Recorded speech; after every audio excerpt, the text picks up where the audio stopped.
Hey everybody, Jake here from Bearded Gear, and I have a quick unboxing slash unpouching to do. I am in San Diego again. This is my last morning here, and we're leaving today. We got to check out in a couple hours. But while I've been down here, I mentioned in a video right before coming down here that I was going to be in the San Diego area. And my buddy Ashton, who I will link down below, both his Instagram and his YouTube channel, reached out to me and said, hey, if you're going to be in San Diego and you've got some time, let me know, because we could meet up, talk knives a little bit. And he was like, why don't we actually meet up at the Ferrum Forge shop, because I'm buddies with the guys down there, and who, as a knife guy, wouldn't want to go to a knife shop where knives are made and knife people exist. And so I was like, dude, that sounds awesome.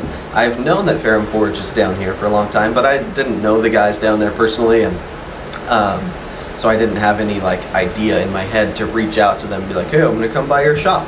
But it was a perfect synergy of events, because he already knows them, is friends with them. We've kind of been internet friends for a little bit, although Ashton and I had never met in person until last night. But long story short, we met up at the Ferrum Forge shop last night and ended up spending a couple hours just hanging out, chatting with Elliot, who was there kind of in the office, saw the shop a little bit, and just talked knives and life in general with Ashton and Elliot for hours. It was awesome.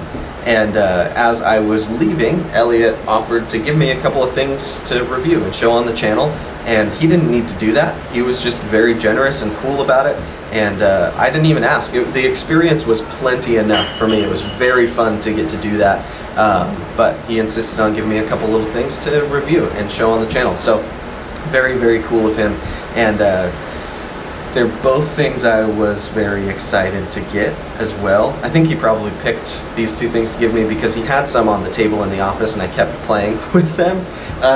But yeah, so there's two things to show you. I'm going to show you, I'll do this one first. So if you're not familiar with this knife, you should be, because it is just fun. This knife exists for fun.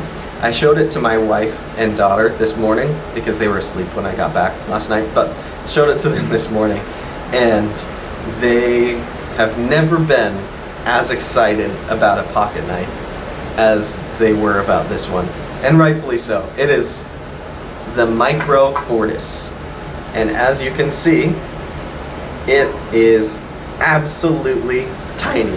It is a baby knife, and they make a real Fortis that is a real full-size pocket knife, and this is literally just a teeny tiny micro version of it. You can see it's got a little keychain loop back here on the end, and it even comes with a little like keychain attachment thing that you can put it on. I forget off the top of my head what blade steel they use on these, but it's a real blade steel. This isn't like a gimmick of a knife. I mean, it is a gimmick of a knife, but it's using all real materials. It's an actual titanium frame lock with a ceramic detent and a real blade, a real flipper. It's on real bearings. I mean, it is just the tiniest functional knife. Look at this. Oh, it really flips. You can hold it with 2 fingers and put your thumb on it. It really cuts. It's got a very sharp edge on it. It's thin behind the edge, obviously. It's tiny. It's a baby knife, and so it is awesome. I couldn't stop playing with this, with the one that he had on the table, and I get such a kick out of it. I had known that these existed. I don't usually buy very gimmicky things, so I don't know that had I never been to his shop that I ever would have gotten one. But if he didn't give me one last night, after playing with one, I probably would have bought one. Just because it's cool. I'm so glad that I have this. I don't know whether I'll end up putting it on a keychain and like actually keeping it on my keys, or whether I'll just like every now and then toss it in like a coat pocket or something just to like show people for fun. I don't know. I get such a kick out of this. It is a hilariously tiny, fully functional titanium frame lock on bearings with proper blade steel, although I can't remember which one it is. Anyway, very, very cool. I'm going to put it in here. It seems like a perfect spot for it. I just have to be very careful not to lose that knife. Because it is so tiny, I could imagine it's fairly easy to lose. Now, the other knife he gave me is more of a real knife. Not that this isn't real, it's tangible, it's here, you just saw it. But this is, I think, their newest model.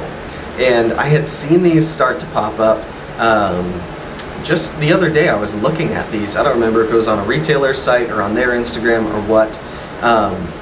But this is their new Stinger. And they've made Stingers in the past in other sizes and other variations. But this is a new kind of like production Stinger that I was thrilled about checking out in their shop. I had no idea I was going to like this knife so much. I've owned a couple of Ferrum Forge design knives. I think the most recent one was probably the ProTech Drop Ferrum Forge Mordax, which I really liked. I've got a review on that back about when I started the channel. But I've owned a Gent. I've owned some of the other Mass Drop ones. I've had a few of them over time. But this one, I think, might be my favorite of their designs. In actual application, for what they're charging for it is very important to consider here, but also the profile of it, all the little details. I was nerding out over this last night. So he gave me the one in OD green, and this knife comes in just under $100, I think is what it's listed at on their site right now. It's a liner lock. I think it's titanium internally. I guess it could be steel. I'll find out. This is just an unboxing / first impressions, so I'm not gonna assume too much here. I think it's titanium. Either way, whatever it is, whether it's titanium or steel, is really nice, rounded. I don't know if this is gonna show up, but the way these liners are rounded, unreal. And the blade steel on it is Nitro V, and I really like Nitro V blade steel. It's one of those steels that I've always had an affinity for, and even like I've heard, I hope I'm not speaking out of turn or misrepresenting it, but I want to say I've heard Tom Hosang from Tom Hosang Outdoors and Gerald from Outpost 76, who I'm on the Sharp Talk podcast with, and are both like steel testers and avid sharpeners. I think I've heard both of them rave about Nitro V, which confirms why I like it, because I found it's a very pleasant steel to sharpen. It's a good balance of holding an edge. It's a good amount of toughness. It's just a very good rounded steel, and to be on a knife under $100 that's this good as a knife in general is very exciting to me, because there's a lot of people playing the like sub $100 game, and you're either getting like D2 or budget steel and kind of nice features otherwise, or they're like sneaking S35 VN in there. If you watch my channel enough, you probably know I'm not a huge S35 VN fan, although I like the steel. Nitro V is just, I want to see more of it at this price range. I like this steel a lot, and yeah, so great steel choice. Green G10 works for me. He let me pick the color, which was really cool. I like OD green, if you haven't noticed. But let's talk about a couple of things. First impressions wise, I haven't carried this knife yet. It was given to me last night, and I just woke up, as evidenced by my mate, although sometimes I drink those all the time. Anyways, I will be carrying and using and testing this knife before doing my full review, but I played with it so much last night at his shop that I feel comfortable doing a first impressions on it. So it's a flipper, but you'll notice it also has this groove on the blade, kind of a fuller, right? And with that fuller, I can Spidey flick it. Love that.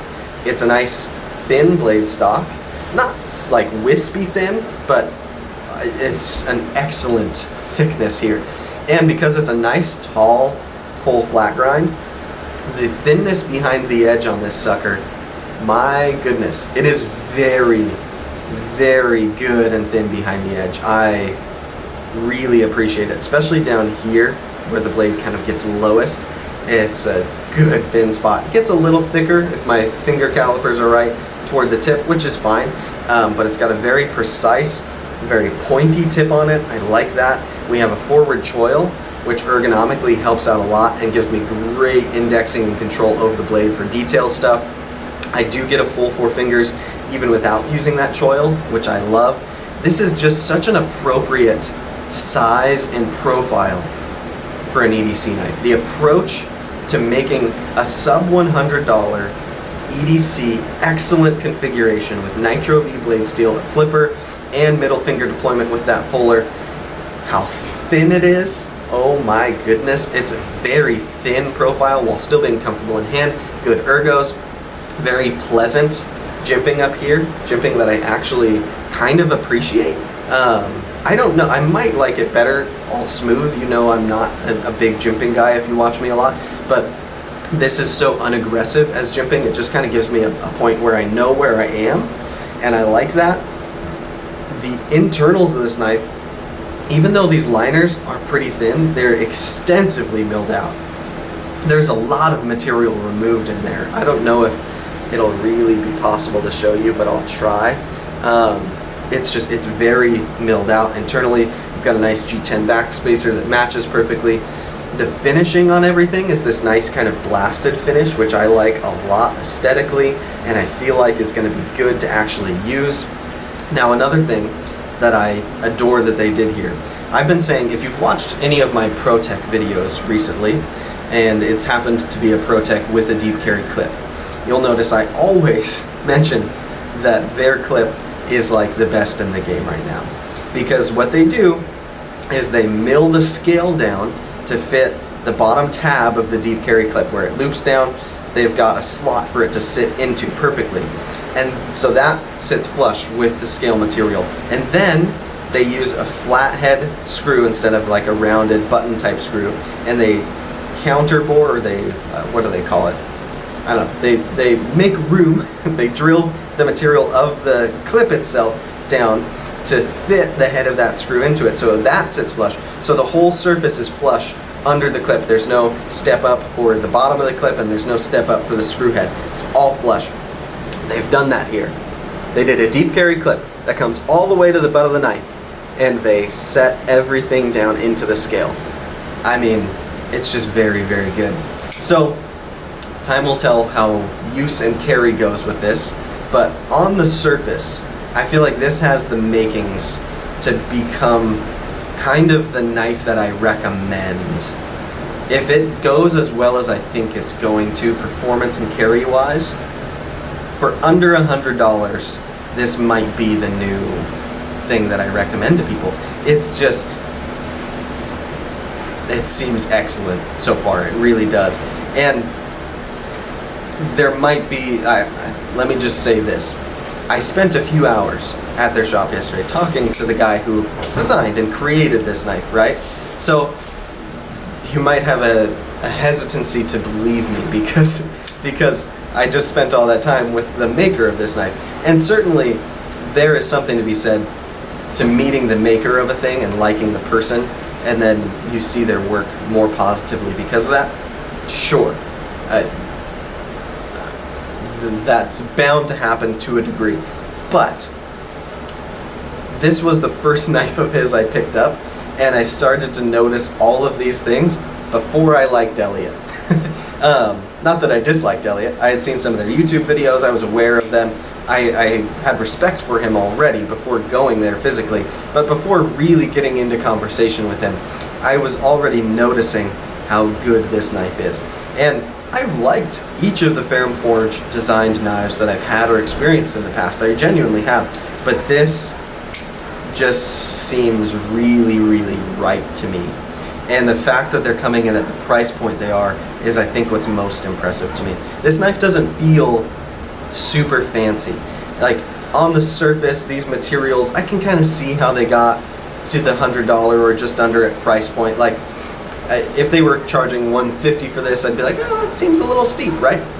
But at $100, being these materials and having all the little things that it does, all that internal milling to make it so lightweight, the way the clip is positioned and the way that it's milled and set in, the grind of the blade and how thin and slicey it is, the fuller so that I can deploy with my middle finger, the way that the jimping doesn't bother me like so much jimping in the knife world does. All of these things have come together to just make this feel, as long as it performs well, and we'll see by the time I'm ready to do my full review how it's actually done. If all of it comes together, it just seems exceptional for where it's at. And that's nothing to do with the personality of the maker. Those are the tangible elements of the knife. So I just feel like that's worth saying. But yeah, I will be carrying and using this pretty extensively. It might take me a little over a week because I have a lot of things to review right now on my table. I don't know why I say on my table, on my plate. And things should be getting back to normal for me. I should be back home the next day or two. Anyway, within the next week and a half, I will be sharing a full review of this, and I'm personally really looking forward to it, because this is just a very exciting knife to me for all of the reasons that I already mentioned. And if you weren't aware of this knife, it should be on your radar. I can already say that. It's one worth giving a good hard look at. It's very, very good so far. So that'll be that. This was the Stinger, and this was the Micro Fortis. So thanks for checking them out with me. I'll probably do a full review of the Micro Fortis as well. Why not? I feel like I have it. It's awesome. So we'll see how that actually goes. Maybe I'll do some cutting demonstrations with it as well. We'll see. But thank you guys for watching. I appreciate it. And I will see you very soon for whatever the next one is.